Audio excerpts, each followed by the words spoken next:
할머니, 이거 드시면 정말 큰일 나요. 당장 버리셔야 돼요. 제가 누렇게 뜬 얼굴로 한약 봉지를 내밀자 냄새를 맡은 한의사는 기겁하며 봉지를 던져버렸습니다. 저는 의사의 그 떨리는 눈빛을 보며 확신했습니다. 기력 보충하라며 며느리가 아침 저녁으로 제 입에 부어주던 그 보약은 저를 살리는 약이 아니라 독이었다는 것이죠. 그리고 결심했습니다. 이제는 제가 그 독을 사악한 그녀의 입에 다시 부어주겠다고 말이죠. 안녕하세요. 저는 올해 73이 된 고정숙이라고 합니다. 굴곡 없이 평범하게 살아온 제 인생에 사실 별다른 드라마틱한 변화는 없을 거라 생각하며 살고 있었습니다. 하지만 그건 진짜 착각이었더라고요. 생전 듣도 보도 못한 공포영화보다 더 무서운 일이 저에게 생겼으니까요. 평범한 일상으로 다시는 돌아가지 못할 것 같았던 어둠의 시간들을 보내고 이제야 꺼내놓는 이야기 한번 들어봐 주실래요? 그게 몇 달 전부터였습니다. 자꾸만 기운이 쭉 빠지고 입맛이 뚝 떨어졌습니다. 밥상 앞에 앉아도 숟가락이 천근만근 무겁게만 느껴졌죠. 며느리 민경이가 그런 제 모습을 보더니 세상 무너진 듯한 표정을 지었습니다.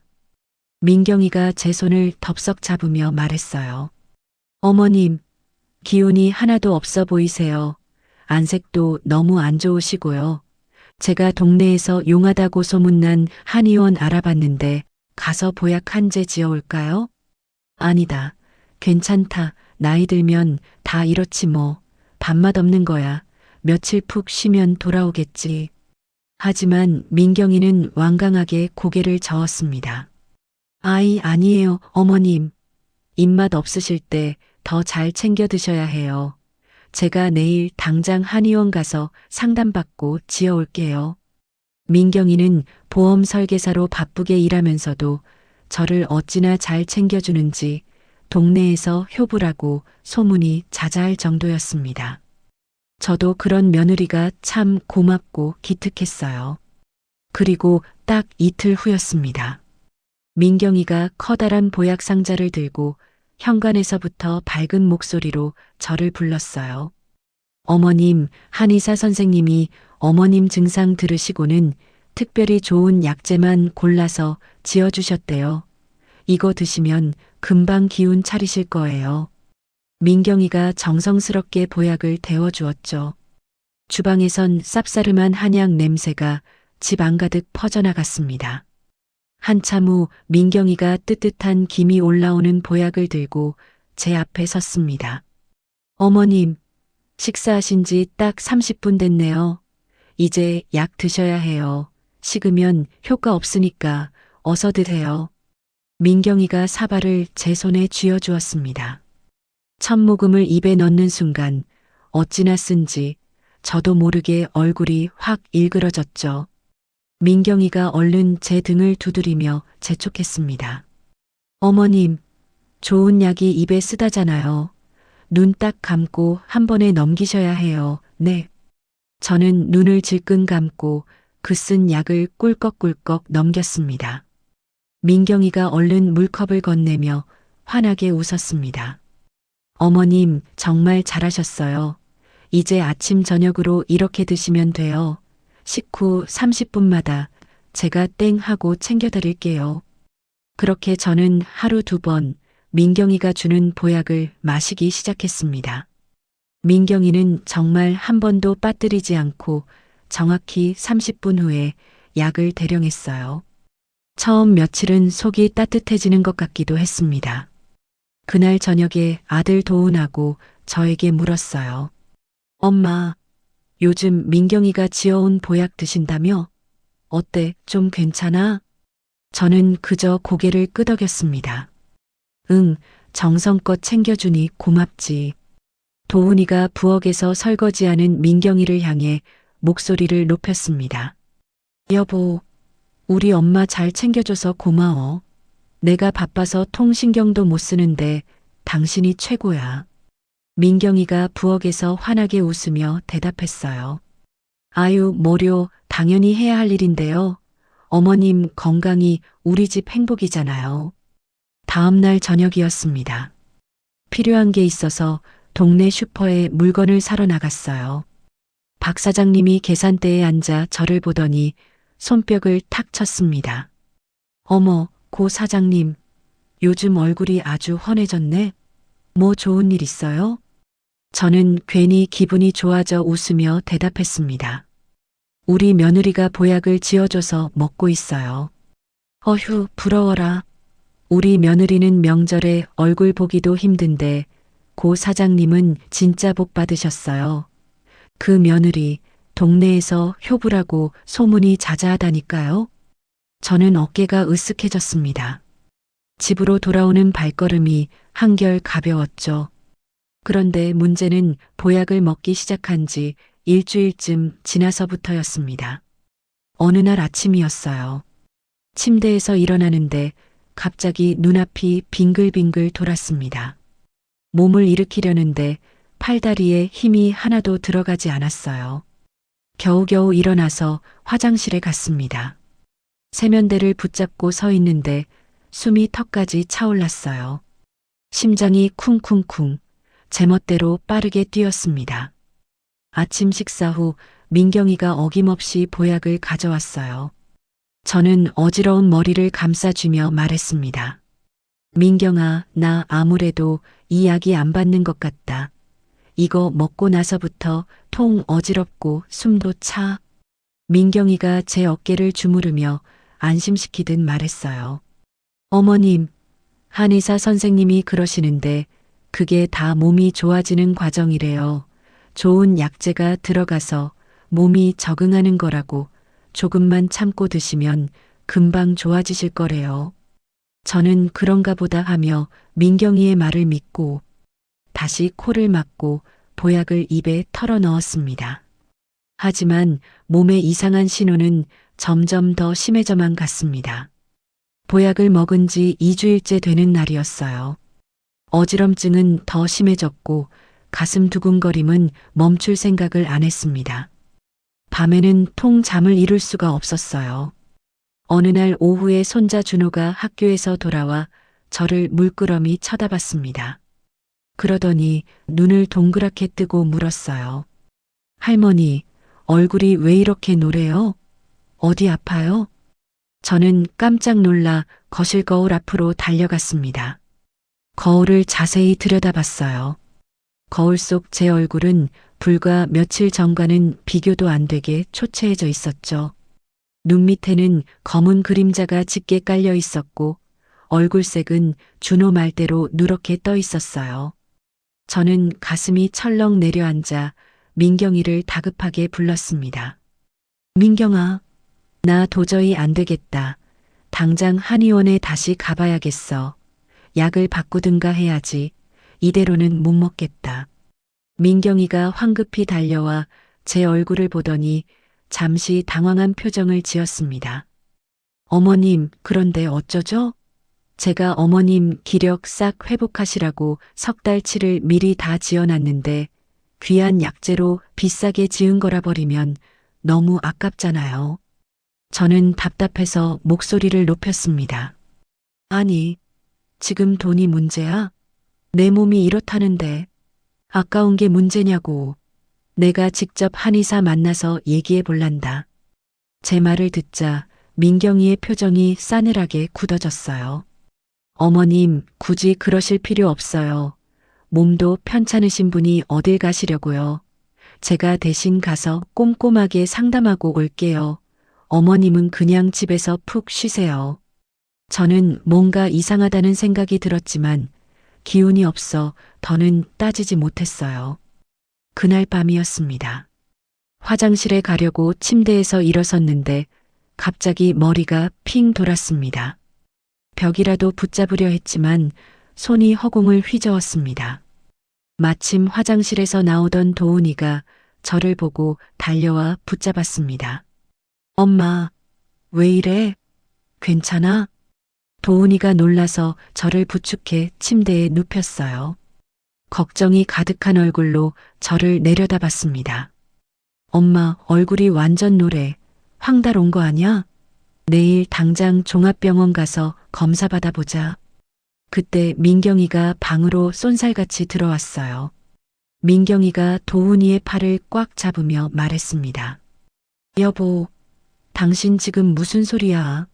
어머님 지금 한의원에서 약 먹고 계시잖아.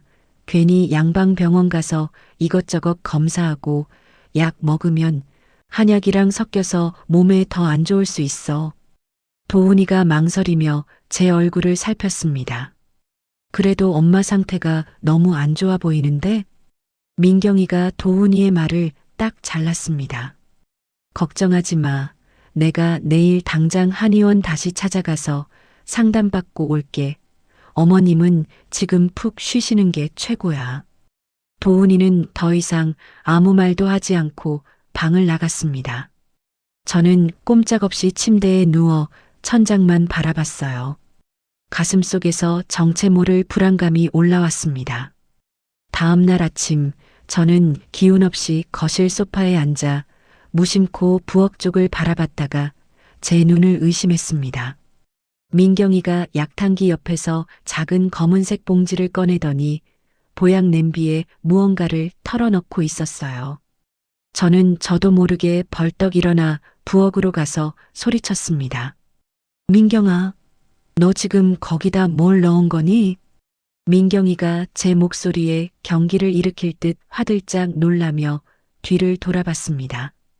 민경이는 그 검은 봉지를 서랍 안으로 구겨 넣으며 말했어요. 어머님, 아무것도 아니에요. 한의사 선생님이 기력 회복에 좋다고 따로 챙겨주신 보조제예요. 민경이의 목소리가 파르르 떨리고 있었습니다. 저는 민경이의 눈을 똑바로 쳐다보며 다그쳤습니다. 보조제? 보조제면 왜 약상자에 같이 안 넣어두고 그렇게 몰래 숨겨두는 거니? 민경이가 억지로 입꼬리를 올리며 어색하게 웃었습니다. 아유, 그게 아니라요. 이건 따로 잘 보관하라고 하셔서요. 습기 차면 약효 떨어진다고. 어머님, 정말 걱정 마세요. 저는 더 이상 묻지 않았습니다. 하지만 제 가슴속 불안감은 순식간에 거대한 의심으로 부풀어 올랐어요. 바로 그날부터였습니다. 저는 그 보약에 대한 끔찍한 의심을 품기 시작했습니다. 그리고 조용히 결심했어요. 민경이 몰래 그 한의원을 직접 찾아가서 이 모든 진실을 제 눈으로 확인해야겠다고 말입니다. 며칠 후였습니다. 민경이가 장바구니를 들고 현관문을 나섰어요. 어머님, 시장 좀 다녀올게요. 1시간쯤 걸릴 거예요. 저는 소파에 앉아 가만히 고개를 끄덕였습니다. 그래, 다녀와. 현관문이 닫히는 소리를 확인한 후 저는 재빨리 몸을 움직였어요. 떨리는 손으로 휴대폰을 들고 택시를 불렀습니다. 저는 민경이가 말했던 한의원 주소를 운전기사님께 알려드렸어요. 아저씨, 혹시 이 주소 아세요? 운전기사님이 내비게이션을 톡톡 치며 대답했습니다. 여기요? 잘 알죠. 15분이면 도착합니다. 도착한 한의원은 생각보다 훨씬 허름한 건물이었어요. 저는 마른 침을 삼키며 천천히 한의원 문을 밀고 들어갔죠. 접수대 뒤에 50대 초반으로 보이는 마른 체격의 남자분이 앉아 계셨어요. 하얀색 한복 같은 옷을 입은 것 보니 한의사 선생님 같았죠. 한의사 선생님이 고개를 들어 저를 보며 물었어요. 어르신, 어디가 편찮으셔서 오셨습니까? 저는 한 걸음 다가가 떨리는 목소리로 대답했습니다. 선생님, 저는 고정숙이라고 합니다. 제 며느리가 여기서 보약을 지어갔는데요. 그 말을 듣는 순간 한의사 선생님의 얼굴이 돌처럼 딱딱하게 굳었어요. 눈이 커지더니 입술이 파르르 떨렸습니다. 고정숙 어르신? 혹시 김민경 씨 시어머님 되십니까? 저는 바싹 마른 입술을 적시며 고개를 끄덕였습니다. 네, 맞습니다. 며느리가 가져온 그 보약이 아무래도 좀 이상해서요. 제가 직접 여쭤보려고 왔습니다. 한의사 선생님이 의자에서 벌떡 일어났습니다. 손을 부들부들 떨면서 저에게 가까이 오라고 손짓했어요. 선생님이 당황한 목소리로 말했습니다. 어르신, 잠깐만 기다리세요. 선생님은 서둘러 안쪽 방으로 들어가더니 두꺼운 장부를 들고 나왔어요. 장부를 다급하게 넘기며 손가락으로 무언가를 찾기 시작했습니다. 김민경, 분명히 우리 한의원에서 처방전을 받아가신 게 맞습니다. 선생님, 그럼 이거 선생님이 지어주신 거 맞는 거죠? 제가 가져온 빈 한약 봉지를 건네며 말했습니다. 한의사 선생님이 저를 똑바로 쳐다보며 말했습니다. 그런데 어르신, 처방전은 분명히 여기서 받아가셨어요. 하지만 며느님이 저희한테서 약을 지어가진 않으셨어요. 저는 제 귀를 의심했어요. 네? 그게 도대체 무슨 말씀이세요? 선생님이 목소리를 낮추며 다급하게 설명했습니다. 약을 어떻게 지으면 좋을지만 물어보고 가셨어요. 저는 그 자리에 다리에 힘이 풀려 의자에 주저앉고 말았습니다. 선생님이 제게 바싹 다가와 귓속말로 속삭였어요. 어르신, 혹시 그 보약 조금이라도 가지고 오셨습니까? 저는 떨리는 손으로 가방을 뒤적였습니다. 오늘 아침 민경이가 준 보약을 마시는 척하다가 몰래 작은 병에 담아왔거든요. 작은 약병을 꺼내 선생님께 건넸습니다. 한의사 선생님이 뚜껑을 열고 조심스럽게 냄새를 맡았습니다. 그러더니 얼굴이 순식간에 새하얗게 질렸어요. 선생님이 갑자기 버럭 소리쳤습니다. 아이고, 어르신, 이거 드시면 큰일 나요. 그러고는 그 약병을 그대로 바닥에 세게 내던졌습니다. 약병이 요란한 소리를 떨어져서 검은 액체가 사방으로 튀었어요. 선생님이 질색하며 고개를 저었습니다. 이건 저희한테 있는 약재도 아니에요. 냄새가 정말 독합니다. 저는 말문이 막혔습니다. 온몸이 사시나무 떨리듯 부들부들 떨렸어요. 그럼 이게 대체 뭔데요? 한의사 선생님이 깊은 한숨을 내쉬며 대답했어요. 정확한 건 분석을 해봐야 알겠지만 어르신 몸에 아주 해로운 게 분명합니다. 이건 당장 경찰에 신고하셔야 합니다. 저는 바닥에 떨어진 시커먼 액체와 약병 조각들을 멍하니 바라봤습니다. 머릿속이 하얗게 변해 아무 생각도 나지 않았어요. 겨우 정신을 차리고 바닥에 떨어진 약병을 치우려고 했습니다.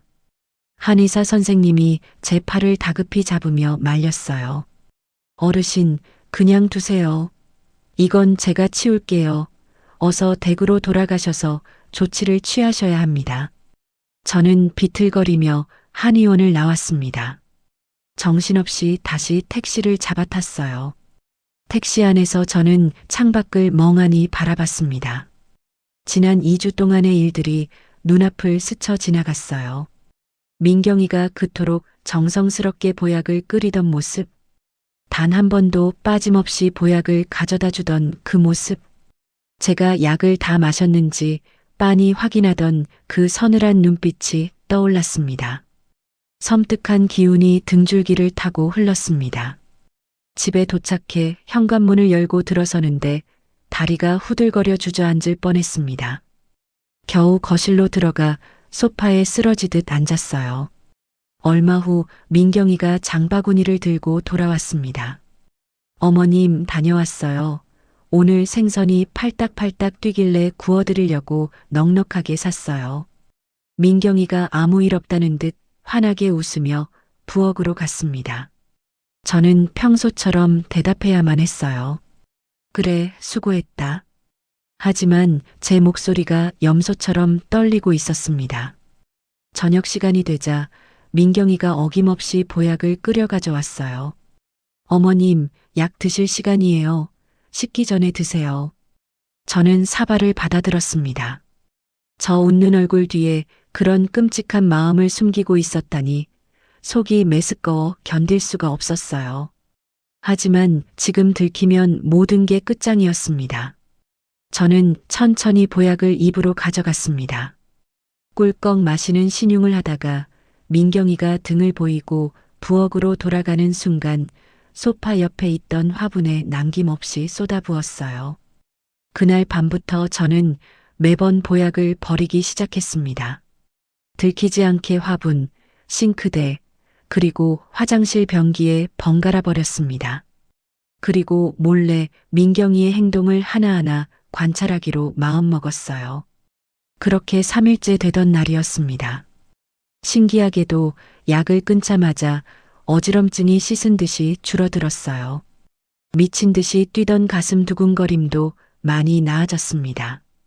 밤에도 뒤척이지 않고 잠을 잘 수 있게 되었어요. 어느 날 오후였습니다. 민경이가 외출 준비를 하며 말했어요. 어머님, 저 친구 만나러 잠깐 나갔다 올게요. 현관문이 닫히는 소리를 확인한 저는 조용히 민경이 방으로 향했습니다. 평소에는 며느리 방이라 함부로 들어가지 않던 곳이었어요. 방 안으로 조심스럽게 들어가서 보니 서랍이 살짝 열려 있었습니다. 저는 떨리는 손으로 서랍을 열었습니다. 서랍 안에는 서류들이 가지런히 정리되어 있었습니다. 맨 위에 있는 노란색 서류 봉투를 집어들었습니다. 보험 증서였어요. 제 이름 석자가 선명하게 적혀 있었습니다. 그런데 보험 수익자란을 확인하는 순간 저는 숨이 멎는 것 같았습니다. 수익자 김민경? 저는 손을 떨며 다른 보험 증서들을 하나씩 꺼냈습니다. 전부 제 이름으로 가입된 사망보험이었어요. 수익자는 하나도 빠짐없이 전부 김민경이었습니다. 손이 너무 떨려서 서류가 바닥으로 떨어졌어요. 가입 날짜를 확인했습니다. 남편이 세상을 떠난 직후부터 불과 몇 달 전까지 차례차례 가입되어 있었어요. 보험금 액수를 더해봤습니다. 전부 합치니 3억 원이 넘는 거액이었습니다. 저는 저도 모르게 입을 틀어막고 비명을 삼켰습니다. 서랍 깊숙한 곳을 다 뒤져보니 작은 검은 봉지들이 나왔어요. 민경이가 보약 냄비에 몰래 넣던 바로 그 봉지들이었습니다. 봉지를 집어들고 냄새를 맡아보니 코를 찌르는 독특한 쓴 냄새가 났습니다. 봉지에 적힌 글자를 읽어보려 했지만 알아볼 수 없는 한자와 영어로만 되어 있었어요. 바로 그때 현관문 열쇠 돌리는 소리가 들렸습니다. 저는 심장이 바닥에 떨어지는 것 같아 화들짝 놀랐습니다. 서류들을 서둘러 원래대로 정리했어요. 검은 봉지도 다시 구석에 처박고 서랍을 닫았습니다. 방문을 살며시 열고 복도를 살폈어요. 다행히 민경이가 부엌으로 가는 뒷모습이 보였습니다. 재빨리 제 방으로 돌아와 침대에 앉으니 심장이 갈비뼈를 부술 것처럼 마구 뛰었어요. 그날 밤 잠을 잘 수가 없었습니다. 눈을 감고 천장을 바라보며 민경이의 진짜 의도를 생각했어요. 3억 원이 넘는 보험금, 정체를 알 수 없는 저 검은 봉지들, 그리고 한의사 선생님의 무서운 경고. 모든 것이 퍼즐처럼 명확하게 맞춰졌습니다. 민경이가 제게 끔찍한 짓을 하려 하고 있었어요. 혼자서는 도저히 이 문제를 해결할 수 없을 것 같았습니다. 누군가의 도움이 절실히 필요했어요. 하지만 저는 이제 대체 누구를 믿어야 할까요? 며칠이 지났습니다. 민경이가 또다시 큼지막한 상자를 들고 집으로 들어왔어요. 어머님, 제가 한의원에서 새로 보약 지어왔어요. 민경이가 상자를 식탁에 내려놓으며 활짝 웃었습니다. 저는 소파에서 일어나 곁으로 다가갔어요. 상자를 열어보니 이전과는 완전히 다른 약재들이 들어있었습니다. 색깔이 훨씬 더 진했어요. 이건 검붉은색에 가까웠습니다. 민경이가 약재를 보란 듯이 꺼내며 말했어요.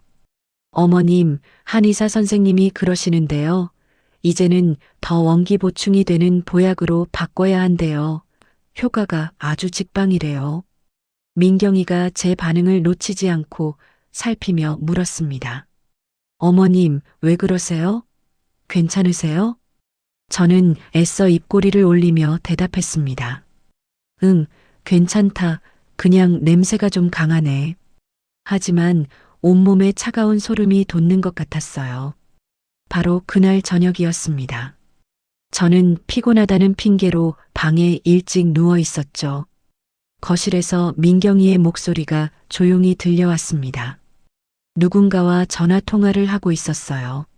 목소리를 일부러 최대한 낮추고 속삭였지만 제 귀에는 똑똑히 들렸습니다. 저는 숨을 죽이고 살며시 방문을 열어 귀를 기울였습니다. 민경이가 짜증 섞인 목소리로 말했습니다. 아니, 아직 시간이 더 걸릴 것 같다고. 생각보다 너무 오래 걸리네. 정말. 상대방이 뭐라고 재촉하는 것 같았어요. 민경이가 깊은 한숨을 쉬며 대답했습니다. 알았어. 알았으니까 재촉 좀 하지 마. 아무래도 원래 계획보다 양을 좀 늘려야 할 것 같아. 그래야 빨리 끝낼 수 있을 거야. 제 심장이 발밑으로 쿵 하고 떨어지는 것 같았습니다. 민경이가 다시 목소리를 낮춰 속삭였어요. 보험금은 걱정 말라니까 3억 넘게 나와. 확실해. 그러니까 조금만 더 기다려. 저는 얼어붙은 채 입을 틀어막고 숨을 죽였습니다. 응, 오빠도 알지? 이번 주에 집에 올 거라며? 그래, 알았어. 그럼 그때 같이 저녁 먹자. 끊어. 전화가 끊어지는 소리가 들렸습니다. 저는 재빨리 방으로 돌아와 이불을 뒤집어 썼습니다. 온몸이 덜덜 떨렸어요. 이제 모든 게 확실해졌습니다. 민경이는 혼자가 아닌 공범이 있었습니다. 이틀 후 저녁 식사 시간에 초인종이 요란하게 울렸어요. 민경이가 기다렸다는 듯이 현관으로 뛰어가며 소리쳤습니다. 어머, 오빠 왔다. 문이 열리고 40대쯤 되어 보이는 남자가 들어왔어요. 키가 크고 어깨가 떡 벌어진 체격이었습니다. 민경이가 그 남자를 살갑게 거실로 안내했어요. 어머님, 오빠 김진수예요. 아니, 글쎄, 몇 년 만에 겨우 연락이 닿아서 오늘 저녁 같이 먹기로 했지 뭐예요. 김진수가 저를 위아래로 훑어보며 인사했습니다. 사돈 어른, 안녕하세요. 동생이 결혼하고 나서 바쁘다고 연락이 뜸했는데 최근에 다시 연락이 닿아서 놀러 왔습니다. 저는 어색하게 웃으며 고개를 끄덕였습니다. 그래요, 어서 앉으세요. 그때 도훈이가 퇴근해서 들어왔습니다. 형님 오셨어요? 김진수가 도훈이와 반갑게 악수를 했어요. 처남 오랜만이네. 식사가 시작되었습니다. 김진수는 밥은 먹는 둥 마는 둥 저를 빤히 쳐다보며 말했습니다. 어머님, 동생한테 들었는데 요즘 기력이 많이 안 좋으시다면서요? 저는 숟가락을 들며 마지못해 대답했습니다. 네, 뭐 나이가 드니까 그렇죠. 김진수가 고개를 갸우뚱하며 혀를 찼습니다. 사돈어른, 얼굴이 정말 많이 안 좋아 보이시네요. 혹시 실례지만 유언장 같은 건 미리 작성해 놓으셨어요? 순간 식탁에 얼음장 같은 정적이 흘렀습니다. 도훈이가 수저를 탁 내려놓으며 화를 내며 물었죠. 형님, 지금 밥 먹는 자리에서 그게 무슨 말입니까? 김진수가 어깨를 으쓱하며 태연하게 대답했습니다. 처남, 오해하지 마. 내가 보험회사에서 일해서 직업병이 도져서 그래. 요즘 어르신들이 이런 걸 미리 준비 안 하셔서 나중에 자식들끼리 큰 문제 생기는 경우를 너무 많이 봐서 하.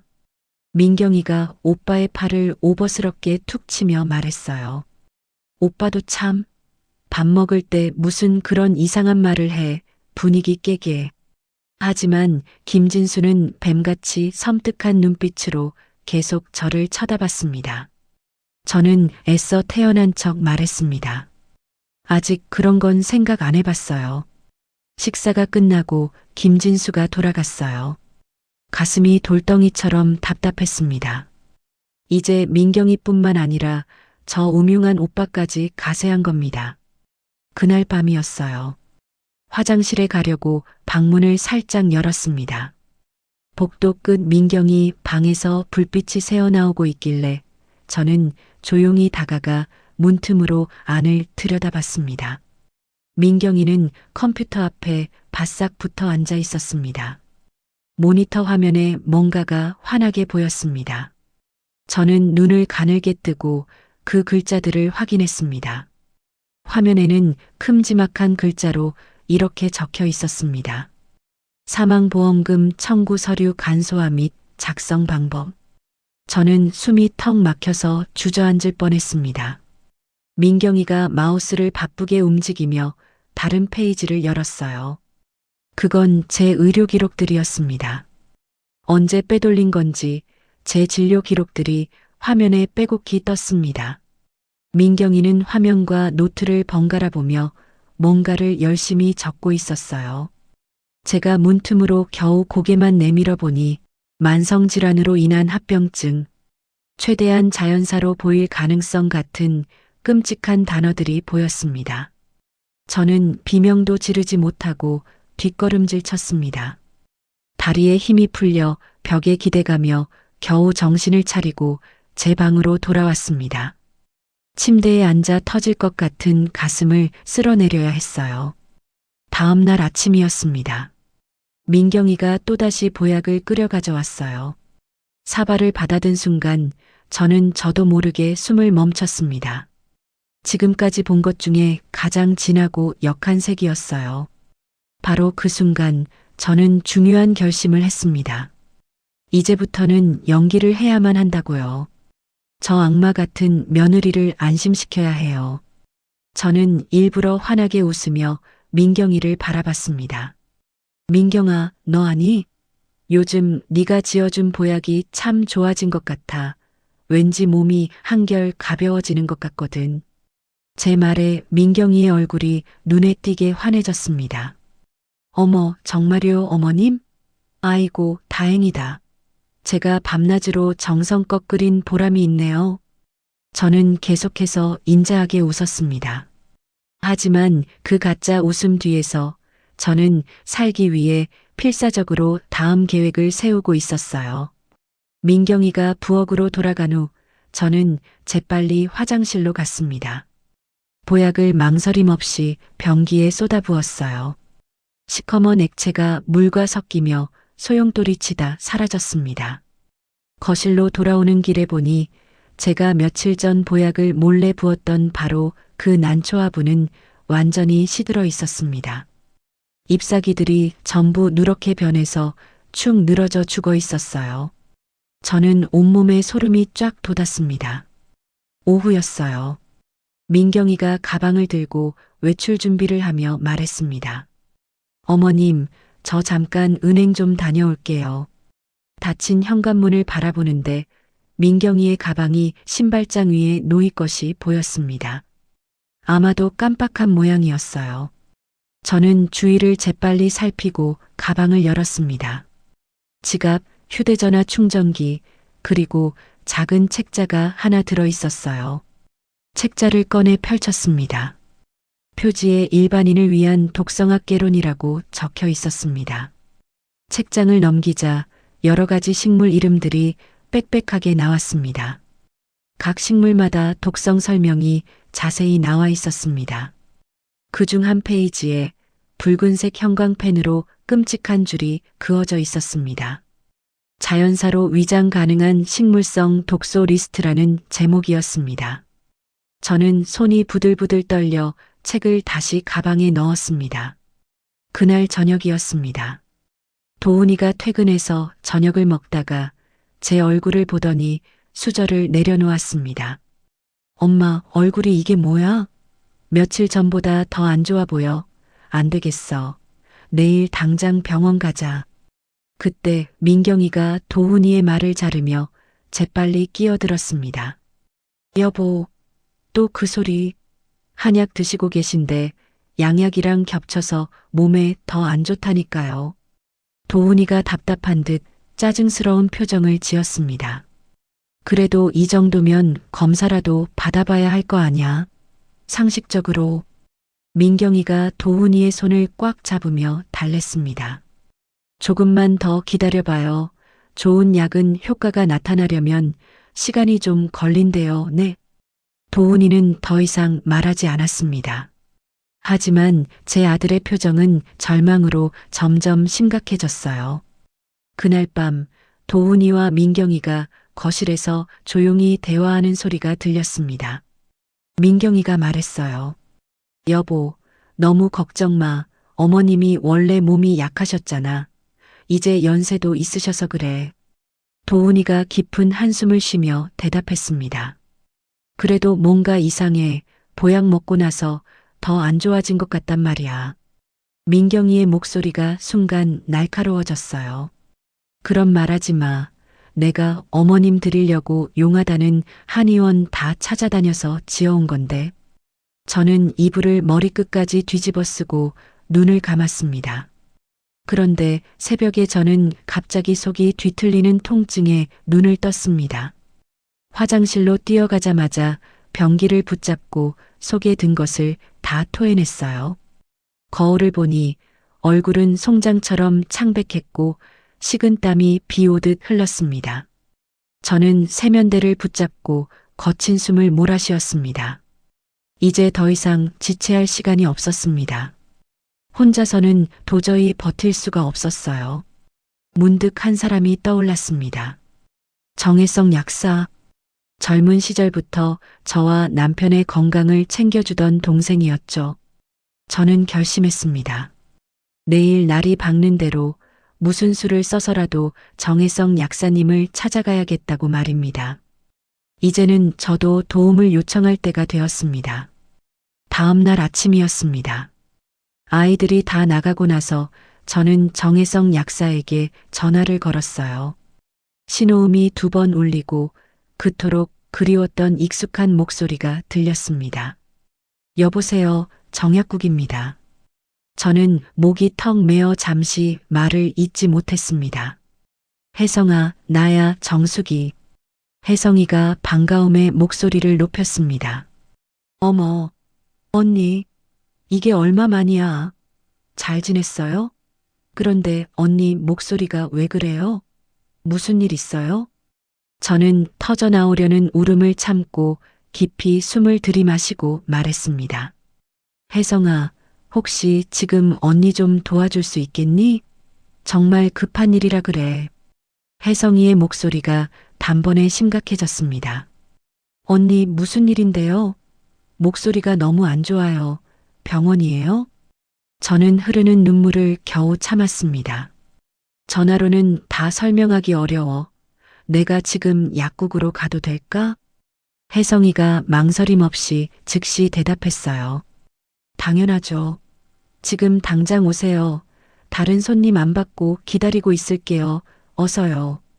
저는 서둘러 외투를 걸쳤습니다. 가방에 어제 몰래 담아둔 그 독약이 든 보약 샘플병을 챙겨 넣었어요. 약국까지는 걸어서 10분 거리였습니다. 아침 햇살이 눈부시게 따사로웠지만 제 마음은 지옥처럼 무거웠어요. 약국 문을 밀고 들어가니 혜성이가 카운터에서 벌떡 일어나 저를 반겼어요. 언니. 하지만 혜성이는 제 몰골을 보더니 그 자리에 얼어붙었습니다. 언니, 이게 무슨 일이야? 얼굴이 왜 이렇게 반쪽이 됐어요? 어디 큰 병이라도 든 거예요? 저는 주위를 황급히 둘러봤습니다. 다행히 이른 아침이라 손님이 아무도 없었어요. 혜성아, 저기 잠깐 안쪽에서 이야기할 수 있을까? 혜성이가 고개를 무겁게 끄덕이며 약국 안쪽 작은 상담실로 저를 안내했습니다. 문이 닫히고 의자에 앉자 저는 그제야 다리에 긴장이 풀렸습니다. 혜성아, 사실은 저는 지난 몇 주간의 기막힌 일들을 차근차근 설명했습니다.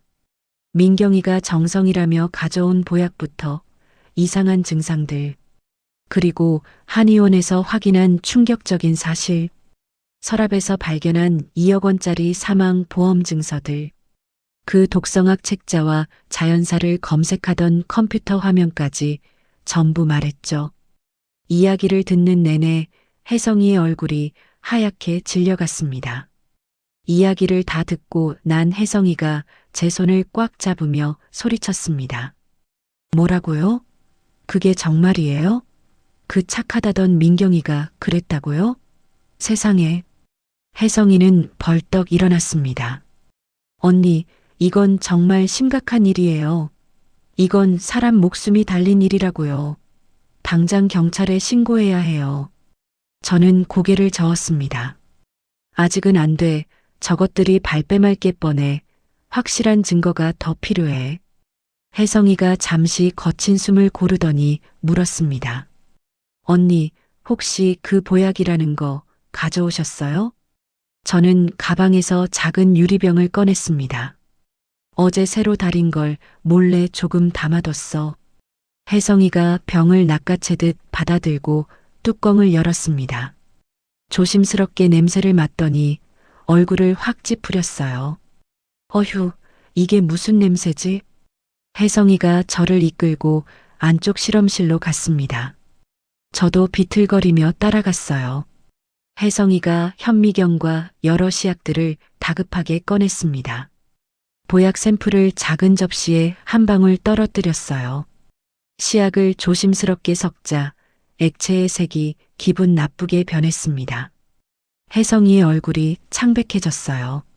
맙소사, 이거 독성 물질이 섞여 있어요. 틀림없어요.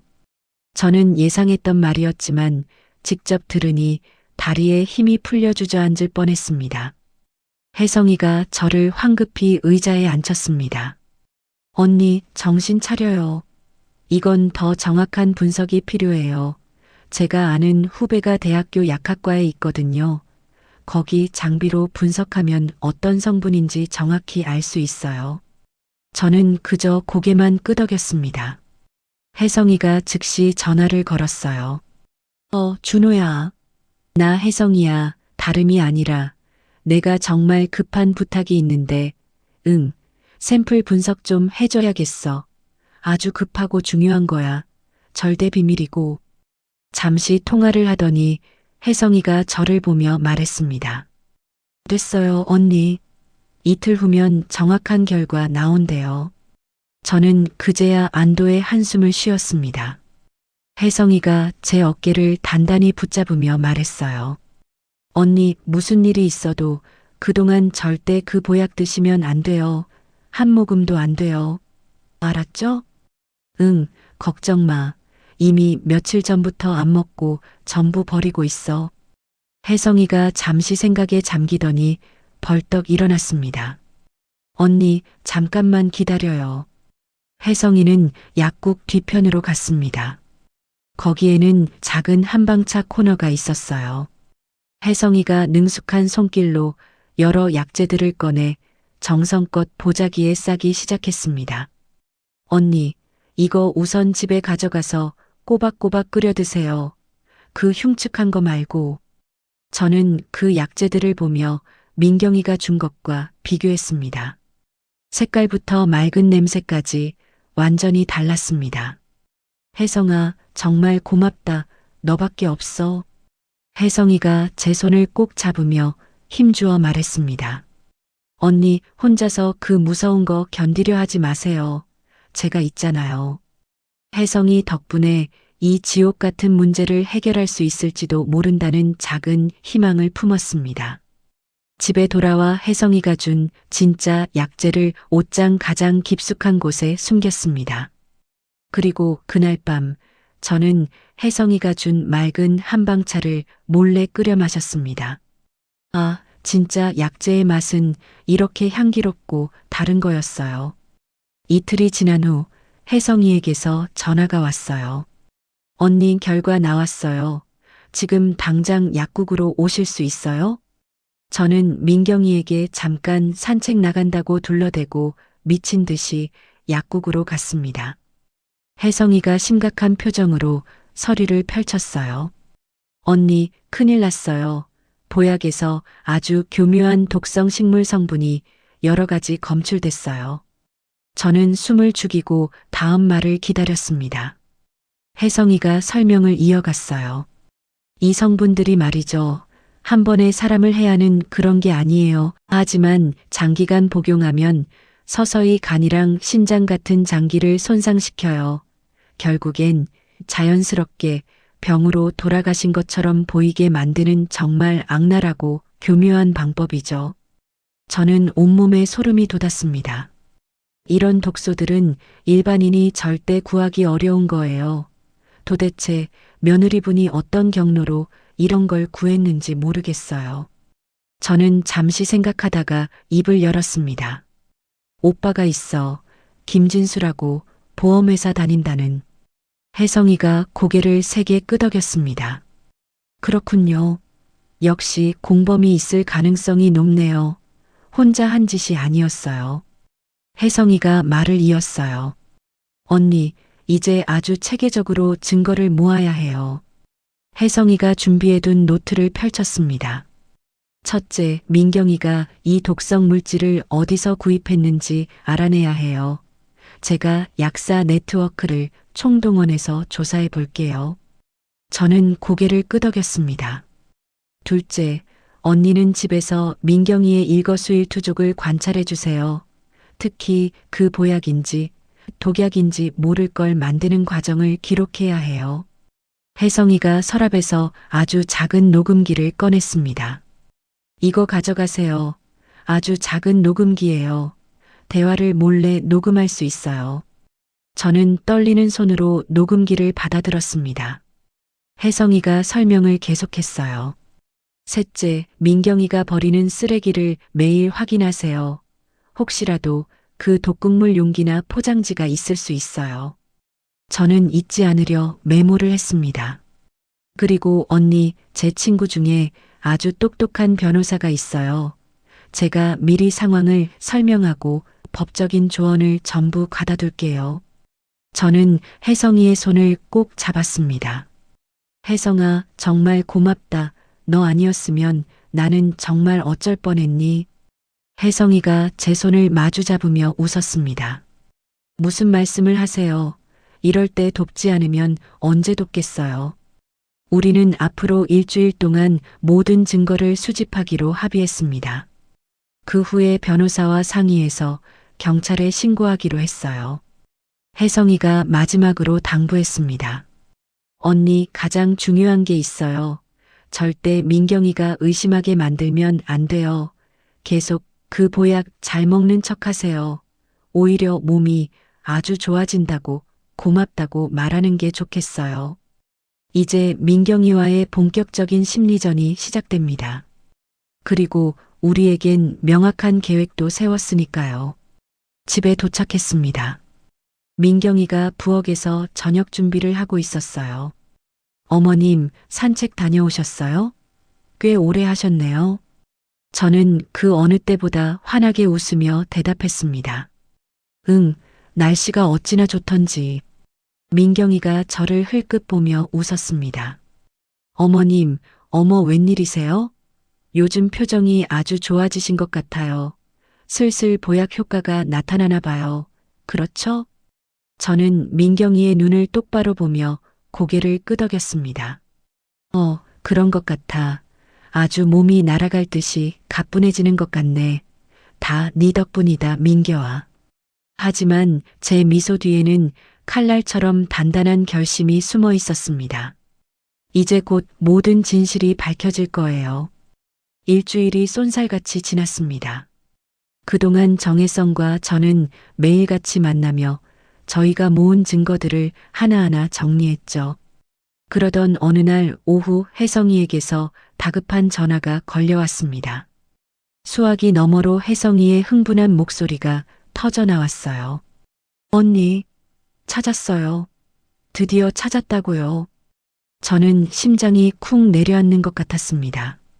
뭘 찾았다는 거야, 혜성아? 혜성이가 숨도 안 쉬고 빠르게 설명했습니다. 민경이가 인터넷으로 그 독성 식물 추출물을 구입한 게 맞아요. 그것도 들키지 않으려고 여러 업체를 통해서 조금씩 나눠 샀더라고요. 혜성이가 말을 이었습니다. 제가 아는 약사들 네트워크를 총동원해서 확인했어요. 정말이지 완벽한 물증이었죠. 그동안 저 역시 집에서 가만히 있지 않았습니다. 혜성이가 구해준 작은 녹음기를 부엌 찬장 깊숙한 곳에 숨겨뒀죠. 그리고 사흘 전 드디어 결정적인 순간이 잡혔습니다. 민경이가 보약을 끓이는 소리가 고스란히 녹음되었습니다. 서랍을 열어 그 검은 봉지를 꺼내 뜯는 소리, 냄비에 무언가를 털어넣는 소리, 그리고 제 등골을 서늘하게 만든 민경이의 혼잣말까지 또렷하게 담겼습니다. 이 정도면 정말 곧 끝나겠지? 저는 그 녹음을 확인하며 온몸이 얼어붙는 것 같았습니다. 하지만 가장 결정적이고 가슴 아픈 증거는 바로 아들 도훈이에게서 나왔습니다. 며칠 전 도훈이가 방으로 저를 찾아왔어요. 핏기 하나 없이 하얗게 질린 얼굴이었습니다. 엄마, 아무래도 민경이가 좀 이상해. 저는 가슴이 철렁해서 도훈이를 쳐다봤습니다. 도훈이가 떨리는 목소리로 계속 말했어요. 민경이 컴퓨터를 우연히 봤는데 검색 기록이 너무 이상한 게 많아. 저는 조심스럽게 물었습니다. 무슨 검색인데? 도훈이가 휴대전화를 꺼내 제게 사진 몇 장을 보여줬습니다. 민경이 컴퓨터 화면을 몰래 찍은 사진이었습니다. 화면에는 독성학 관련 웹사이트들이 즐겨찾기에 빼곡히 저장되어 있었어요. 사망보험금 수령 절차를 정리한 문서들, 심지어 자연사로 위장하는 방법에 관한 글들까지 있었습니다. 저는 그제야 입이 떨어지지 않았지만 도훈이에게 모든 것을 털어놓았습니다. 도훈이는 처음에는 믿을 수 없다는 듯 고개를 젓더니 이내 배신감과 분노로 얼굴이 시뻘겋게 달아올랐습니다. 엄마, 당장 경찰에 신고해야 해. 이건 사람이 아니야. 혜성이가 연결해준 변호사 친구도 같은 말을 했습니다. 고 사장님, 이 정도 증거면 차고 넘칩니다. 즉시 경찰에 수사를 의뢰하세요. 저는 드디어 결심을 굳히고 고개를 끄덕였습니다. 그동안 저는 민경이가 주는 독약은 모조리 버리고 혜성이가 준 진짜 한방차를 마신 덕분에 제 몸은 기적처럼 많이 회복되었어요. 얼굴색도 좋아졌고 예전 기력도 돌아왔습니다. 손자 준호가 학교에서 돌아와 저를 보며 해맑게 말했어요. 할머니, 요즘 얼굴이 훨씬 좋아 보여요. 저는 준호를 끌어안으며 웃었습니다. 민경이도 제 변화를 금방 눈치챘죠. 어머님, 세상에 안색이 너무 좋아지셨어요. 정말 다행이에요. 민경이는 제 연기에 속아 넘어가며 아주 만족스러운 표정을 지었습니다. 하지만 바로 그날 저녁 그 뱀 같은 오빠 김진수가 다시 집에 나타났습니다. 김진수가 저를 위아래로 훑어보며 말했어요. 어머님, 그동안 보약 효과가 영 시원찮으셨던 것 같은데요. 제대로 알아보고 좋은 약으로 바꾸시죠. 김진수가 민경이를 쳐다보며 의미심장한 눈짓을 보냈습니다. 저는 등골이 오싹해지며 더 이상 단 하루도 미룰 수 없다는 것을 깨달았어요. 바로 다음 날 아침이었습니다. 정혜성과 도훈이 그리고 저는 변호사와 함께 경찰서로 향했습니다. 담당 형사님께 저희가 모은 모든 증거를 제출했어요. 형사님이 산더미 같은 증거 서류들을 보더니 입을 굳게 다물고는 심각한 표정을 지었습니다. 이건 정말 보통 심각한 사건이 아닙니다. 즉시 수사에 착수하겠습니다. 형사님이 자리에서 일어나 다른 경찰관들을 불렀습니다. 지금 바로 현장으로 가서 용의자를 체포합니다. 저는 경찰차 뒷좌석에 앉아 집으로 향했습니다. 도훈이가 제 손을 차갑게 떨리는 손으로 꼭 잡았습니다. 엄마, 괜찮아? 거의 다 왔어. 저는 창밖을 보며 겨우 고개를 끄덕였습니다. 그래, 이제 정말 끝이야. 집에 도착해서 경찰관 세 분이 저와 함께 현관문을 열었어요. 아니나 다를까 민경이는 부엌에서 저녁 준비를 하고 있었습니다. 약탕기에서는 또다시 그 시커먼 독약이 김을 내며 끓고 있었죠. 민경이가 저를 보며 환하게 웃었습니다. 어머님, 어디 다녀오셨어요? 어머, 제 뒤에 있던 경찰관들이 앞으로 나서는 것을 보고 민경이의 얼굴이 그 자리에서 굳어버렸습니다. 형사님이 민경이의 면전에 영장을 꺼내 보이며 낮고 단호하게 말했습니다. 김민경 씨, 살인 미수 혐의로 당신을 긴급 체포하겠습니다. 민경이가 눈을 동그랗게 뜨고 황당하다는 듯이 소리쳤습니다. 네, 살인 미수요? 이게 무슨 소리예요? 경찰 아저씨, 지금 뭐 잘못하셨어요?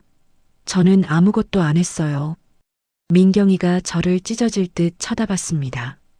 그 눈빛은 배신감과 분노로 이글거렸어요.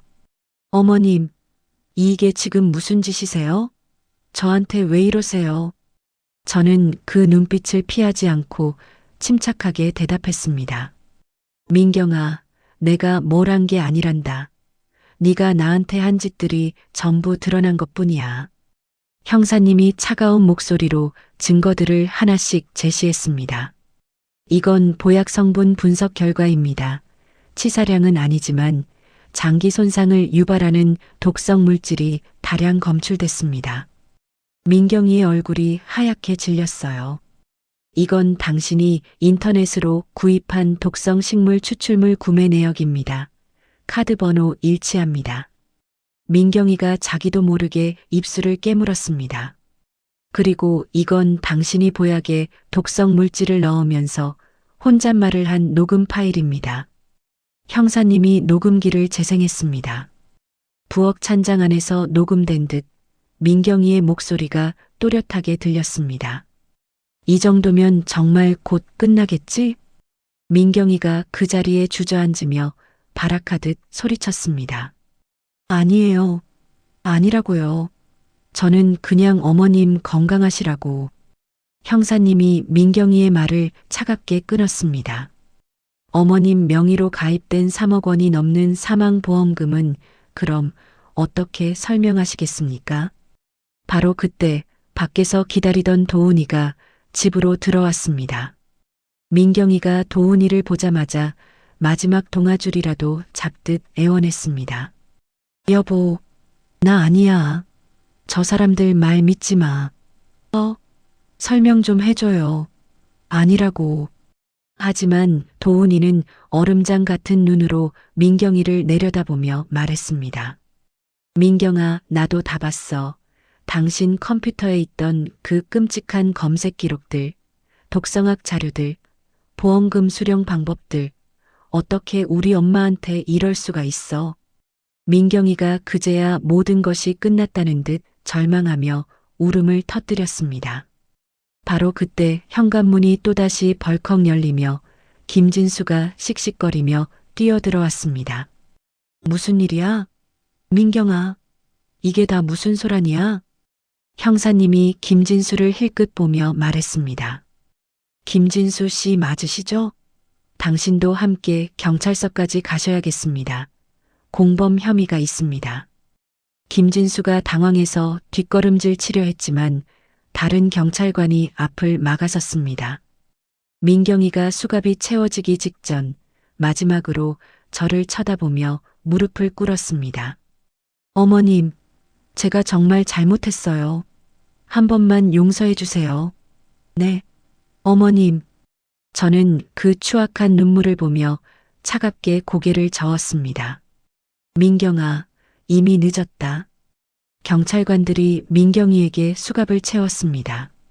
민경이는 악을 쓰며 울부짖으며 끌려나갔고 김진수도 넋이 나간 표정으로 함께 경찰차에 태워졌습니다. 경찰차가 떠나고 집안은 끔찍한 폭풍이 지나간 듯 조용해졌습니다. 저는 다리에 힘이 풀려 소파에 주저앉았습니다. 도훈이가 제 옆에 앉아 떨리는 목소리로 말했어요. 엄마 이제 끝났어. 이제 정말 안전해. 저는 도훈이의 손을 잡았습니다. 드디어 진짜 평안을 되찾은 것 같았죠. 며칠이 지났습니다. 민경이는 당연히 구속되어 유치장에 있었습니다. 집안은 조용해졌지만 도훈이는 아내의 배신과 어머니를 지키지 못했다는 자책감에 밤마다 한숨을 쉬며 잠을 설쳤습니다. 저는 손자 준호를 돌보며 애써 마음을 다잡았어요. 혜성이는 매일같이 전화로 제 안부를 물었고 동네 박 사장님도 찾아와 미안하다며 과일 상자를 건네고 갔습니다. 변호사님은 증거가 워낙 명확해서 재판은 문제없을 거라고 승소를 장담했죠. 저는 혜성이의 한방차를 마시며 잃었던 건강을 되찾고 있었습니다. 모든 것이 제자리로 돌아가는 것만 같았습니다. 그 전화 한 통을 받기 전까지는 말입니다. 며칠 후 변호사님에게서 전화가 왔어요. 고 사장님, 드릴 말씀이 있습니다. 변호사님이 무거운 목소리로 설명했습니다. 김민경 씨가 보증금을 내고 보석으로 석방됐습니다. 변호사님이 말을 이었습니다. 재판 때까지는 밖에 있을 수 있게 됐습니다. 저는 온몸에 힘이 빠졌습니다. 하지만 걱정 마세요. 제가 바로 접근금지 명령을 신청할 겁니다. 전화를 끊고 저는 창밖을 바라봤습니다. 그 악마가 다시 풀려났다는 생각에 새로운 불안감이 밀려오며 가슴이 얼음장처럼 차가워졌습니다. 민경이가 석방된 바로 다음 날이었습니다. 끔찍한 악몽이 다시 시작된 거죠. 그날 오전 10시쯤이었을 겁니다. 갑자기 초인종이 요란하게 울렸어요. 저는 가슴이 바닥까지 철렁 내려앉았습니다. 인터폰 화면 너머로 문 앞에서 민경이의 목소리가 들려왔기 때문입니다. 어머님, 저예요. 민경이에요. 문 좀 열어주세요. 저는 떨리는 손으로 인터폰만 붙잡고 문을 열지 않았습니다. 그러자 민경이가 문을 쾅쾅 두드리며 소리쳤어요. 어머님, 지금 이게 뭐 하시는 짓이에요? 저 여기 사는 사람이라고요. 당장 문 여세요. 그때 그 끔찍한 김진수의 목소리도 들렸습니다. 사돈 어른, 우리 불쌍한 동생 들어가게 해주세요. 자기 집인데 왜 못 들어가게 하십니까? 저는 떨리는 손으로 112 버튼을 눌렀습니다. 여보세요. 며느리가 지금 집 앞에서 문을 부술 듯이 두드리고 난동을 부려요. 경찰이 곧 출동하겠다는 대답을 들었죠. 그 사이에도 민경이는 미친 듯이 문을 두드렸습니다. 어머님, 제가 도대체 뭘 잘못했다고 저한테 이러세요? 저 누명 썼다고요. 억울해 죽겠어요. 저는 차라리 귀를 막고 싶었습니다. 10분쯤 지나자 다행히 경찰이 도착했습니다. 민경이와 김진수는 오히려 경찰에게 큰 소리를 쳤습니다. 아니, 경찰 아저씨, 왜 제 집에 못 들어가냐고요? 이게 말이 됩니까? 경찰관이 그런 민경이를 막아서며 차분하게 설명했습니다. 김민경 씨, 현재 형사 재판이 진행 중이고 피해자 측에서 접근금지 명령을 신청했습니다. 결정이 날 때까지는 일단 여기서 떨어져 계셔야 합니다. 민경이가 발을 구르며 소리쳤어요. 억울해요. 저는 정말 아무것도 안 했단 말이에요. 경찰이 결국 민경이와 김진수를 겨우 설득해 데리고 갔습니다. 저는 그 자리에 주저앉아 긴 한숨을 내쉬었어요. 바로 그날 오후에 저는 답답한 마음에 변호사님에게 전화를 걸었습니다. 선생님, 그 접근금지 명령이라는 건 도대체 언제 나오는 건가요? 변호사님이 안타까운 목소리로 대답했습니다. 어머님, 법원에 신청은 했는데 심사하는데 며칠 더 걸릴 것 같습니다. 조금만 참아주십시오. 저는 그 말이 너무나 막막하게 들렸습니다. 하지만 다음 날 민경이는 어김없이 또 나타났습니다. 이번에는 문을 두드리지 않고 현관문 바로 앞에 서서 고래고래 소리를 질렀습니다. 똑똑히 들으세요, 어머님. 저 더러워서 도훈 씨랑 이혼할 거예요. 대신 위자료 단단히 받고 이 집 재산도 절반 똑 떼어 가질 거니까 각오하세요. 저는 현관문 안전고리 너머로 민경이를 내다봤습니다. 예전에 알던 그 민경이의 얼굴이 아니었어요. 눈에는 도끼만 서려 차갑고 날카로웠습니다. 옆에 있던 김진수가 맞장구를 쳤습니다. 사돈 어른, 우리 착한 동생 인생을 아주 박살을 냈으니 우리도 가만 안 있습니다. 명예훼손으로 역고발할 수도 있다고요. 아시겠어요? 저는 문을 열지 않고 숨을 죽였습니다. 그날 저녁 도훈이가 퇴근했습니다. 아들 얼굴이 흙빛이 되어 있었어요. 엄마, 회사에 소문 다 났어. 내 아내가 구속됐다가 풀려났다고 다들 뒤에서 수군거려. 도훈이가 소파에 넥타이를 집어 던지며 한숨을 쉬었습니다. 도훈아, 미안하다. 다 이 엄마 때문에 네가. 도훈이가 힘없이 손을 저었습니다. 아니야, 엄마, 그게 왜 엄마 잘못이야. 아니야, 그냥 내가 너무 힘들어서 그래. 다 감당이 안 돼. 도훈이는 술에 의지하는 날이 늘어가며 점점 지쳐갔습니다. 어느 날은 일찍 퇴근해서 들어왔는데 손에 소주병이 들려 있었어요. 도훈아, 웬 술이냐? 도훈이가 소주를 거칠게 따르며 말했습니다. 엄마, 나 좀 마시게 그냥 놔둬. 이놈의 상황 때문에 회사 일도 제대로 못하겠어. 다들 나만 보면 피해. 저는 가슴이 돌덩이로 내려앉는 것 같았습니다. 도훈이가 괴로운 듯 계속 말했어요. 내 인생이 왜 이렇게 꼬였을까? 결혼도 잘못했고 엄마도 제대로 못 지켰고. 저는 도훈이가 저를 원망하는 게 아니라 이 상황 자체에 지쳤다는 걸 알았습니다. 하지만 제 마음은 천갈래 만갈래 찢어지는 듯 무거웠습니다. 다음 날 오전이었습니다. 누군가 초인종을 누르는데 밖을 봐도 아무도 없었어요. 그래서 뭔가 싶어 살짝 문을 열어봤는데 민경이가 문 옆에 숨어 있다가 집 안으로 쏜살같이 들어오는 거 아니겠어요? 어머님, 놀라실 거 없어요. 제 물건 좀 가져가려고 왔어요. 민경이가 거실로 성큼성큼 들어왔습니다. 당장 나가. 민경이가 저를 보며 기가 차다는 듯 코웃음을 쳤습니다. 왜요? 아직 제 집이에요. 아직 도훈 씨랑 이혼 도장도 안 찍었는데. 민경이의 말투와 눈빛은 얼음장처럼 차가웠습니다. 민경이가 안방으로 가려 하자 저는 몸으로 막아섰습니다. 안 돼. 당장 나가라고 했다. 그러자 민경이가 저를 강하게 밀쳤습니다. 아, 좀 비켜요. 내 물건 찾는다는데 왜 길을 막고 난리예요?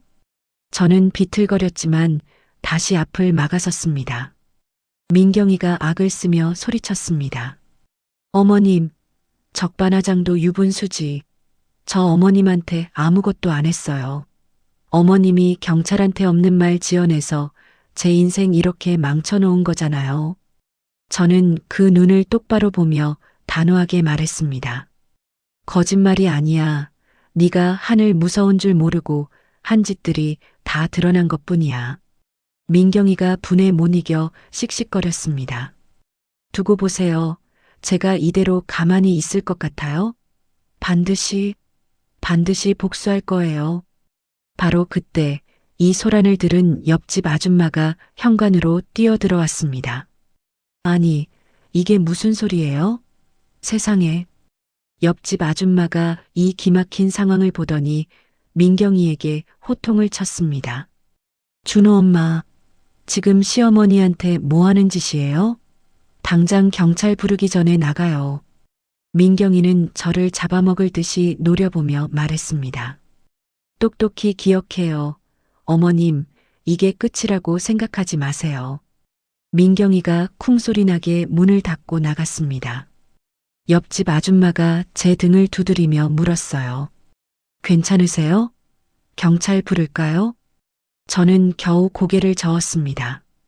괜찮아요. 도와주셔서 고맙습니다. 그날 밤 저는 한숨도 잠을 이루지 못했습니다.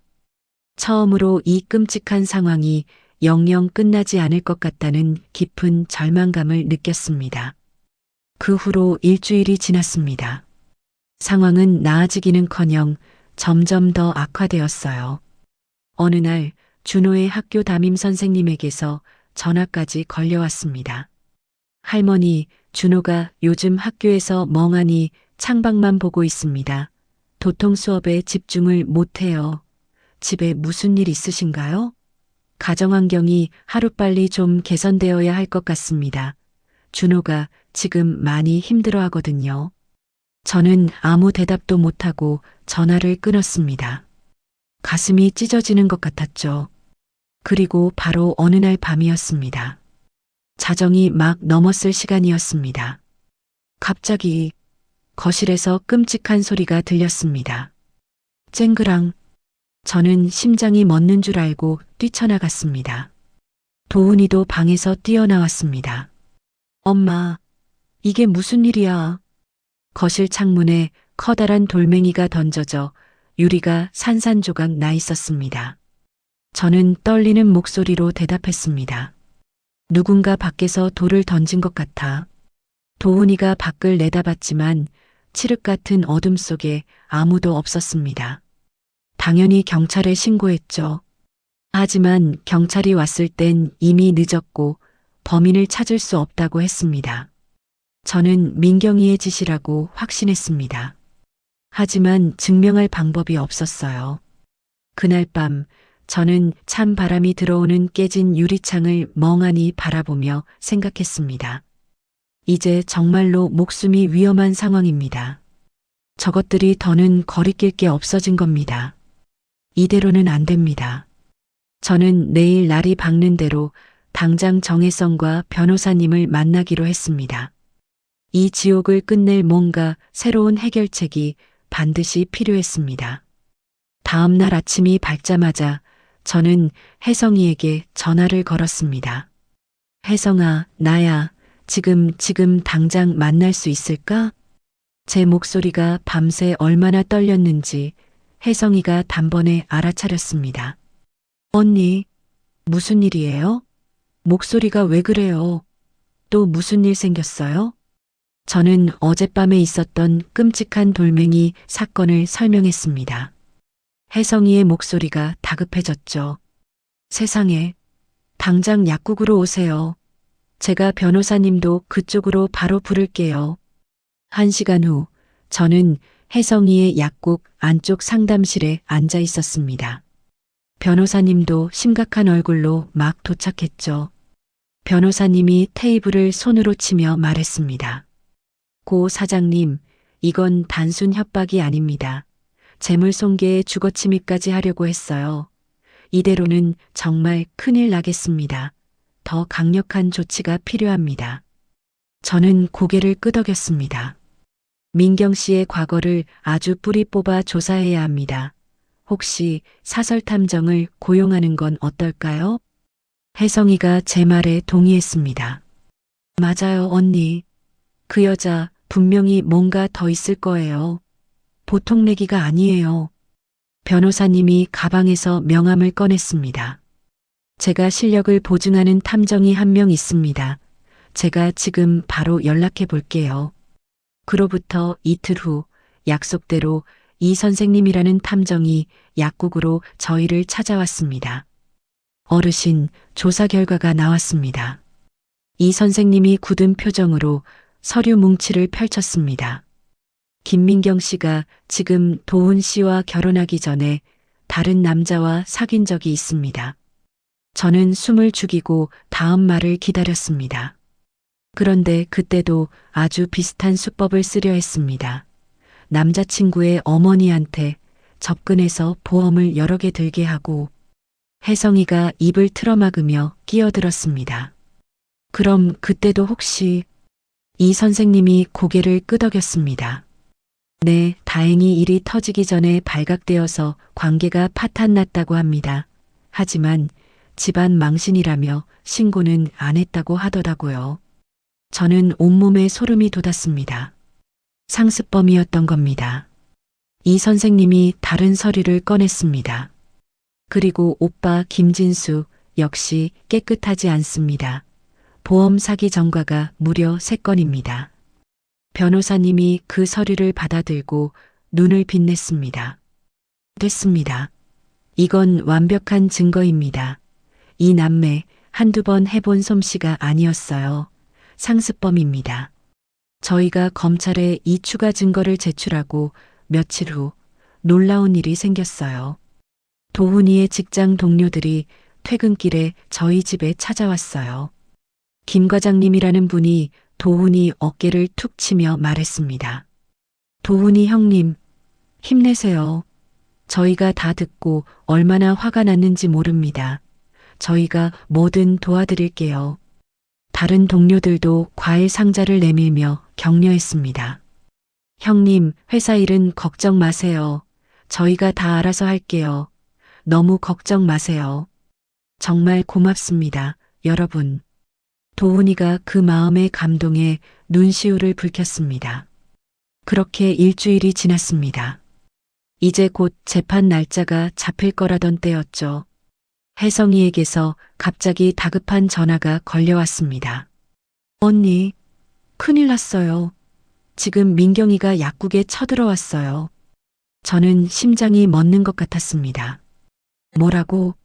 혜성아, 괜찮아? 혜성이의 목소리가 공포에 질려 떨리고 있었습니다. 지금 저한테 협박하고 있어요. 법정에서 거짓 증언하라고. 어머, 잠깐만요. 수화기 너머로 민경이의 고함 소리가 들리는 듯 했습니다. 저는 즉시 112에 다시 신고했습니다. 나중에 혜성이에게 듣고 또 약국 CCTV 영상을 보고 알게 된 사실은 이렇습니다. 민경이가 그 CCTV가 있는 줄도 모르고 계산대를 치며 정혜성을 협박하는 장면이 고스란히 녹화되었습니다. 정 약사, 괜히 피 보지 말고 잘 들으라고. 법정에 가면 무조건 거짓말해. 그 보야? 아무 문제 없었다고. 시어머니가 그냥 노망나서 그런 거라고 증언하란 말이야. 혜성이가 물러서지 않고 소리쳤습니다. 지금 제정신이야? 내가 왜 그런 거짓말을 해? 난 내가 본 대로, 검사한 대로, 사실대로 말할 거야. 민경이가 눈을 희번덕이며 소리쳤습니다. 뭐? 사실? 정 약사, 당신 약 장사 그만두고 싶어? 입 안 닫으면 내가 당신 약국 아예 못하게 바닥까지 망가뜨려 줄 테니까 알아서 해. 바로 그 순간 제가 신고한 경찰이 약국으로 들이닥쳤습니다. 그 CCTV 영상은 민경이가 도망치지 못할 결정적인 증거가 되었습니다. 검찰은 즉시 민경이를 다시 구속했습니다. 이번에는 그 어떤 보석도 허가되지 않았어요. 검사님이 단호하게 말했습니다. 증인 협박까지 저질렀으니 보석은 절대 불가능합니다. 재판 때까지 구금 상태로 수사받게 될 겁니다. 그리고 공범 혐의가 명확했던 김진수도 함께 구속되었습니다. 그날 저녁 도훈이가 집에 와서 저를 보자마자 와락 안았습니다. 엄마 이제 끝났어. 이제 정말 다 끝났어. 도훈이가 제 어깨에 얼굴을 묻고 아이처럼 눈물을 흘렸습니다. 도훈이가 제 앞에서 무릎을 꿇었습니다. 엄마 정말 죄송해요. 앞으로는 제가 엄마 꼭 지키고 평생 잘 모실게요. 저는 그런 아들을 얼른 일으켜 세웠습니다. 그만 일어나, 다 괜찮아. 정말 괜찮다. 도훈이는 천천히 예전의 밝은 모습을 되찾기 시작했습니다. 회사에서도 다시 일을 열심히 했고 동료들도 도훈이를 응원해 주었죠. 어느 날 변호사님이 재판을 앞두고 자신 있게 전화를 걸어왔습니다. 어르신, 이제 재판은 걱정하실 것 없습니다. 민경 씨의 과거 상습 범죄까지 모두 밝혀져서 이번엔 분명히 중형을 받게 될 겁니다. 저는 드디어 안도의 한숨을 내쉴 수 있었습니다. 그렇게 지옥 같던 한 달이 지났습니다. 저희 가족은 서서히 하지만 분명하게 정상적인 생활을 되찾아갔습니다. 제 건강도 완전히 회복되었습니다. 혜성이가 정성껏 지어준 한방차와 건강식품 덕분이었죠. 언니, 이제 얼굴이 정말 환해졌어요. 혜성이가 제 손을 잡으며 말했습니다. 드디어 운명의 재판 날이 밝았습니다. 저는 아침 일찍 법원으로 향했어요. 아들 도훈이가 제 손을 굳게 잡았습니다. 엄마, 괜찮아? 너무 긴장하지 마. 저는 애써 고개를 저었습니다. 아니야, 괜찮다. 이제 정말 모든 게 끝날 거야. 손자 준호도 제 다른 쪽 손을 꼭 잡고 있었습니다. 법원 앞에는 정혜성 약사님이 일찍부터 나와 저를 기다리고 있었습니다. 언니, 이쪽이에요. 힘내요. 혜성이가 저를 향해 손을 흔들었습니다. 법정에 들어서니 저는 제 눈을 의심했습니다. 방청석이 빈자리 하나 없이 꽉 차 있었어요. 슈퍼 박 사장님, 부녀회 회장님, 그리고 늘 반찬을 나눠주던 이웃집 아줌마들까지 모두 저를 응원하기 위해 이른 아침부터 와 계셨던 겁니다. 재판이 시작되었습니다. 판사님이 들어오시고 모두 자리에서 일어섰습니다. 검사님이 자리에서 일어나 말했습니다.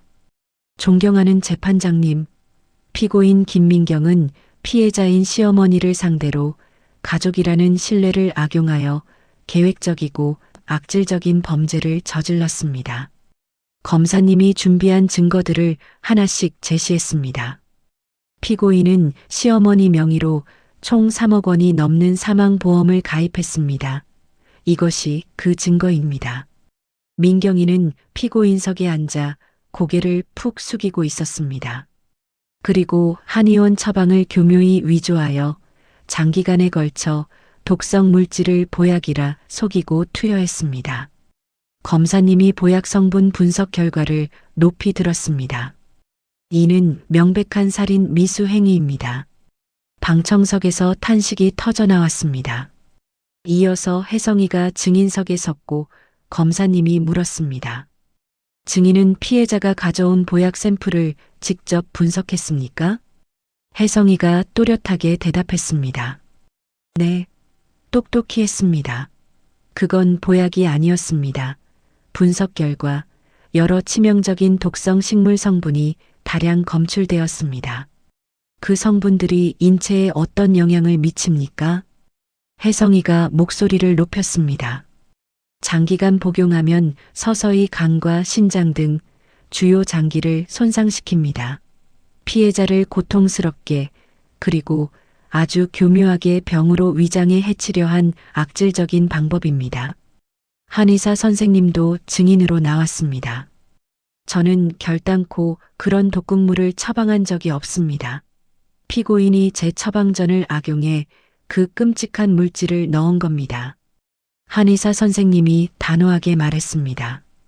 민경이의 변호사가 다급히 일어났습니다. 아닙니다. 피고인은 그저 시어머니의 건강이 걱정되어. 검사님이 그 말을 바로 끊었습니다. 건강이 걱정된 사람이 사망보험금 수령 방법을 검색합니까? 며느리 방에서 독성학 서적이 왜 나옵니까? 그 말에 민경이가 갑자기 벌떡 일어났습니다. 아니에요. 아니라고요. 저는 억울해요. 저 아무것도 안 했어요. 억울합니다. 판사님이 망치를 세게 두드렸습니다. 정숙하십시오. 피고인 자리에 앉으세요. 김진수도 함께 재판을 받았습니다. 검사님이 말했습니다. 피고인 김진수는 보험 사기 전과가 있으며 이번에도 여동생의 범행을 치밀하게 도왔습니다. 사설탐정이 조사한 이 자료들을 봐주십시오. 이 남매는 상습적으로 이런 범죄를 저질러 왔습니다. 방청석에서 다시 한번 탄식이 터져 나왔습니다. 판사님이 최후 진술 기회를 주자 민경이가 일어나 울먹이며 말했습니다. 제가 정말 잘못했습니다. 어머님 용서해 주세요. 하지만 그 눈물은 너무 늦었습니다. 드디어 판사님이 판결문을 읽기 시작했습니다. 피고인 김민경은 천륜인 가족에 대한 신뢰를 송두리째 배신하고 극악무도한 범죄를 저질렀습니다. 이에 피고인 김민경에게 살인 미수 및 사기 혐의로 징역 12년을 선고합니다. 그 순간 방청석에서 약속이나 한 듯이 박수 소리가 터져 나왔습니다. 또한 피고인 김진수에게는 공범 혐의 및 보험 사기죄로 징역 5년을 선고합니다. 판사님이 마지막으로 망치를 내리쳤습니다. 민경이가 그 자리에 주저앉으며 악을 썼습니다. 안 돼. 억울해. 이건 아니야.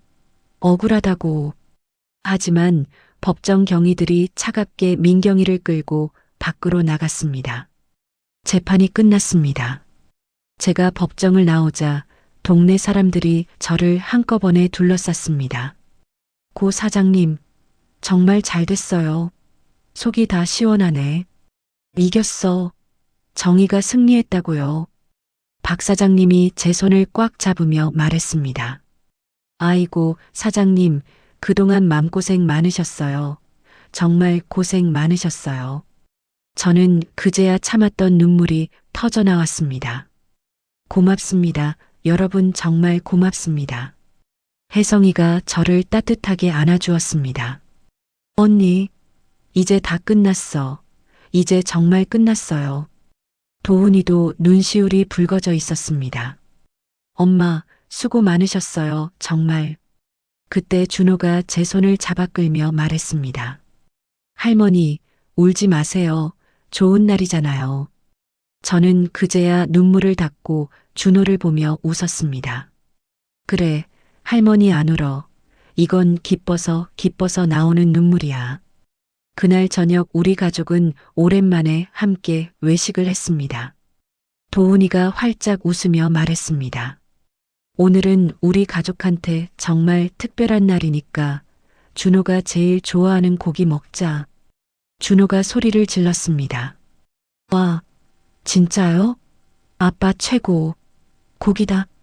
우리는 정말 오랜만에 마음 편히 웃으며 식사를 했습니다. 엄마, 이제 정말 아무 걱정 말고 편히 지내세요. 도훈이가 제게 고기를 집어주며 말했어요. 저는 고개를 끄덕였습니다. 그래, 아들, 이제 정말 괜찮다. 평범한 저녁 식사, 그 평범한 일상이 얼마나 소중한 것인지 다시 한번 가슴 깊이 느꼈습니다. 그렇게 지옥 같던 시간이 지나고 6개월이 흘렀습니다. 많은 것이 변했죠. 도훈이는 그 지독했던 결혼 생활을 깨끗이 마무리했습니다. 이혼을 하고 나니 오히려 훌훌 털어버린 듯 일에 매진하더군요. 얼마 전에는 기쁜 목소리로 전화가 왔어요. 엄마, 나 오늘 승진 발표 났어. 과장됐어. 어머, 정말? 아이고, 우리 아들 장하다. 축하한다. 도훈이는 이제 준호와도 더 많은 시간을 보냈습니다. 준호야, 아빠가 이번 주말에 약속한 놀이공원 갈까? 와, 진짜요? 아빠 최고. 제일 좋아요. 우리 준호는 이제 씩씩한 초등학교 5학년이 되었습니다. 며칠 전에는 학교에서 상장을 받아왔어요. 할머니, 저 반장 됐어요. 저는 그런 준호를 안고 한참을 칭찬해 주었습니다. 아이고, 우리 준호 정말 대견하네. 장하다, 내 강아지. 저 역시 새로운 일을 시작했습니다. 동네 노인정에서 저처럼 힘든 일을 겪는 어르신들을 위한 상담 봉사활동을 하게 되었어요.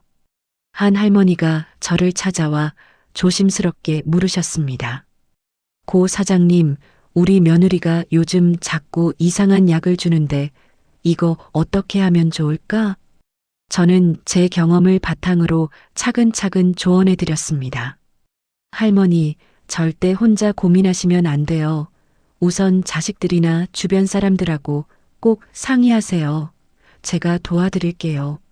제 이야기가 소문이 나면서 많은 어르신들이 저를 믿고 도움을 받으러 오셨습니다. 제 오랜 친구 정혜성과는 이제 정말 둘도 없는 사이가 되었죠.